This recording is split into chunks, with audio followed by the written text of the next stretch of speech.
इसलिए मंदिर में संस्कारों की व्यवस्था होनी चाहिए, मंदिर में शिक्षा की व्यवस्था होनी चाहिए और मंदिर में लोगों के दुख दूर करने की व्यवस्था होनी चाहिए, क्योंकि मंदिर भगवान का घर है। दुख दूर भगवान के घर में नहीं होगा तो काम। और इसलिए अन्न सत्र चलना चाहिए, सेवा के उपक्रम चलने चाहिए। पहले सब होता था, आज भी बहुत से लोग हमारी सेवा करते हैं। आजकल एक उपक्रम चलता है, हिंदू स्पिरिचुअल सर्विस फेयर। अपने यहाँ हुआ कि नहीं पता नहीं, देश के अनेक शहरों में हुआ है। उसमें सारे सनातन परंपरा के जितने संस्थान, धर्माचार्य, मंदिर आदि आदि है, वो अगर सेवा कार्य करते होंगे तो उनको निमंत्रित। जब वो आते हैं तब देखने में आता है कि अगर संसार भर का स्टैटिस्टिक्स जमा किया जाए और सबसे अधिक सेवा किस धर्म के, किस सभ्यता के, किस संस्कृति के लोग करते हैं, ऐसा गिना जाए तो हमारे इन धर्म संस्थानों के और आचार्यों के द्वारा जो सेवा चलती है वो सबसे अधिक है। आप लोग ये वास्तविकता है, कोई सर्वे कर सकता है, करना वास्तविकता है, ये चलना चाहिए। और साथ साथ लोगों के भौतिक उन्नति की भी चिंता होनी चाहिए।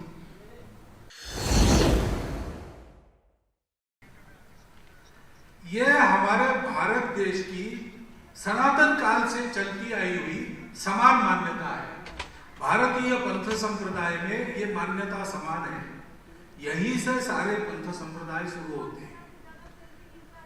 इतिहास के चक्र में कई अलग अलग प्रकार के समय आए, कभी हम गिरे, कभी दूसरों ने धक्का मारकर हमको गिराया, लेकिन हर बार हम गिर गए तो हमारा जीवन न गिर जाए, वो उसी सनातन मूल्यों पर फिर से खड़ा हो जाए। इसलिए देश काल परिस्थिति अनुरूप अलग अलग पंथ संप्रदाय हमारे यहाँ चले। विविधता को मान्यता ही है, विविधता को हम स्वीकार करते, आदर करते, इसलिए पंथ संप्रदाय अलग होने से कुछ नहीं बिगड़ता। जीवन का हमारा तरीका ही है। परम लक्ष्य एकता का अनुभव करना, उसके लिए जीना, उसके लिए त्याग, संयम, सदाचार पूर्वक परोपकार करते हुए जीना, यह लोक में भी ठीक रहना, परलोक को भी ठीक करना। इसलिए भौतिक बातों की भी दो पुरुषार्थ है हमारे, जो शुद्ध भौतिक है, अर्थ और काम, उसकी मान्यता है। और एक पुरुषार्थ है वो इस जगत के परे का है, मोक्ष। तीनों को साथ चलाने वाला है धर्म। तो हमारे मंदिर, हमारे गुरुद्वारे, हमारे विहार, हमारे देरासर, हमारे स्थानक, ये सब कुछ, हमारे आचार्य यतिवेश धारण करते विचरण करने वाले सारी दुनिया में आजकल जाते हैं। ऐसे हमारे सब पंथ संप्रदायों के आचार्य ये क्या करते हैं, ये समाज में ये तीनों साथ चले, उसके चलते सृष्टि संपन्न हो, और सृष्टि संपन्न होने से एक दिन सब जगत में परमेष्टि का साक्षात्कार सबको हो सकता है। ऐसा जीवन तैयार करने में वो प्रयास करता है। मैं अपने चित्त शुद्धि के लिए प्रयास करूं और बाहर का परिवेश चित्त शुद्धि के लिए अनुकूल नहीं रहे।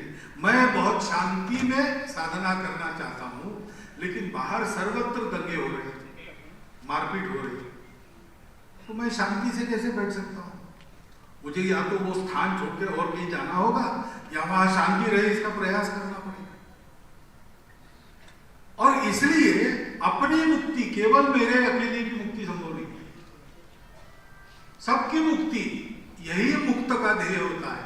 इसलिए हम जानते हैं कई संत महात्मा पहुंच गए वहां पर, उनको भी इस दुनिया से लेना देना कुछ नहीं, ब्रह्म सत्यम जगत मिथ्या, मिथ्या जगत से उनको क्या लेना है, लेकिन वो वापस आकर यहां पर फिर से लोगों को तैयार करने का काम करते। ये क्यों होता है? इसलिए होता है कि वास्तव में संपूर्ण जगत को उसकी दिशा है उस तरफ, उस उधर ले जाना, इसको कहते धर्म।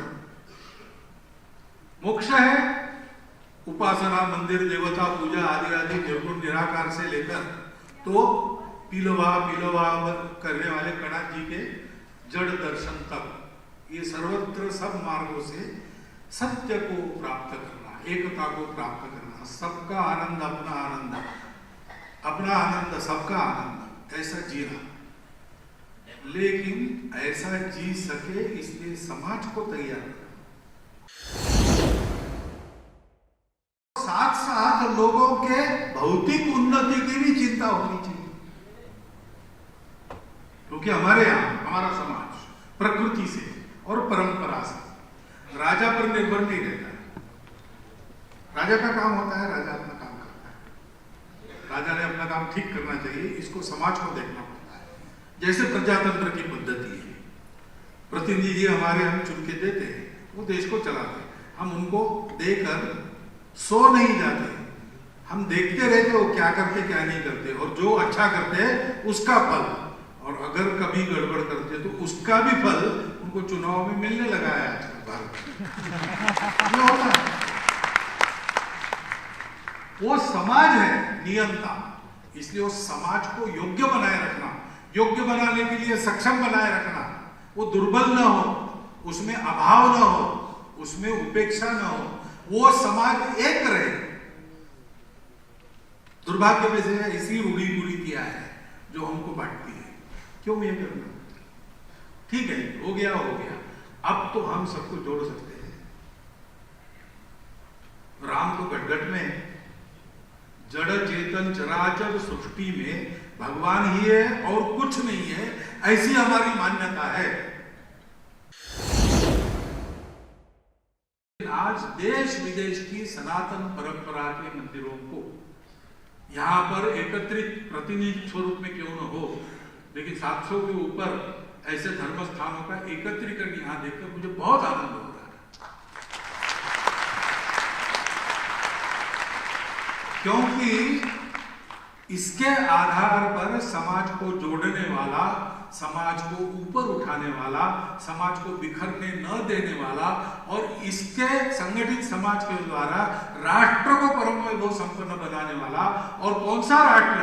हमारा राष्ट्र जो सारी दुनिया को अपना कुटुंब मानकर सारी दुनिया को सुख शांति का मार्ग देने में आज सक्षम है, उस राष्ट्र को उन्नत करने वाला, धर्म समाज को देने वाला ये मंदिर का उपक्रम, ये अगर इसको फिर से पुनर्प्रतिष्ठित करना है उसी रूप में, तो संगठित सामर्थ्य की आवश्यकता है, और संगठित सामर्थ्य का पहला कदम है कनेक्ट। यानी अब हम आ गए 700-750 लोग यहाँ आ गए, आगे हमको एक बात करनी चाहिए, कैसी योजना बनेगी, उस योजना के अनुसार अपने अपने मन से नहीं चलना। एक योजना बनेगी, वो आपके पास आएगी, उसके अनुसार अपने अपने क्षेत्र में उसको सफल बनाना। पहली बात है सर्वे करना, कहां कहां मंदिर, गली में छोटा सा भी मंदिर हो, सबकी सूची अपने पास चाहिए। दूसरी बात, इन मंदिरों में रोज पूजा हो, मंदिर की स्वच्छता की चिंता हो, मंदिर बस्ती से या गांव से जुड़े, इसके लिए जो करना है वो वहां कैसे कर सकते हैं? सब लोग नहीं कर सकते। छोटे मंदिर क्या करेंगे? गली कूचे में बसे मंदिरों का कुछ नहीं होता है, उनका तो रजिस्ट्रेशन भी नहीं, कमेटी भी नहीं। जो मंदिर की कमेटियां हम जो चाहते वो करने में स्वतंत्र है, वो कर लेगी, लेकिन कई जगह सरकारी नियंत्रण में मंदिर है, उनको तो वहां की सरकार की मर्जी से चलना पड़ता है, वो एकदम कैसा कर सकेंगे? नहीं कर सकेंगे। तो हमको ये देखना पड़ेगा कि हमारा संगठित बल इन सबको साधन धन से परिपूर्ण करे। ये महाप्रयास पूरे देश भर के सनातन परंपराओं के मंदिरों का एक पुल बने, उसमें से